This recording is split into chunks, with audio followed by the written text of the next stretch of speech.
आज बना रही हूँ कुछ special cottage cheese greeny ball. भैया आज मेरी फ्रेंड लंच पर आ रही है और वो भी ना बिल्कुल मेरी तरह चटोरी है। गुजराती है और उसको चाहिए मेरी तरह चटपटा खाना। मतलब जैसे मैं चटोरी हूँ ना, सेम टू सेम वैसी है। तो मैंने सोचा उसके लिए छोले भटूरे बना दूं या तो फिर उसके लिए कढ़ी चावल बना दूं। लेकिन फिर मैंने सोचा नहीं यार, ये सब तो खाते ही रहते हैं, तो चलो कुछ अलग बनाती हूँ।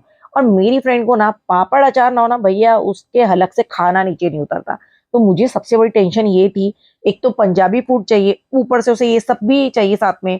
तो ट्राई किया, कोशिश करी कि उसे खाना स्वादिष्ट लगे, और जब मैंने उसे ये बना के खिलाया, मैंने सिर्फ राइस और सैलेड सर्व किया था साथ में। मैंने कुछ भी अलग से रोटी दाल सब्जी नहीं बनाया, और भाई जब उसने खाया, उंगलियां चाटती रह गई। उससे बोला सही कहते हैं लोग यार, तेरे हाथ में ना जादू, अन्नपूर्णा है तेरे हाथ में।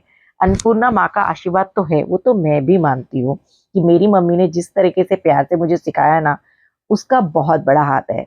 तो चलिए, सारी रेसिपी मैं कैप्शन में डाल दूंगी, चिंता आप बिल्कुल मत कीजिए। एक बार ट्राई करना बनता है, बनाइए, प्रोटीन से भरपूर है, बच्चे यम यम करके खा जाएंगे।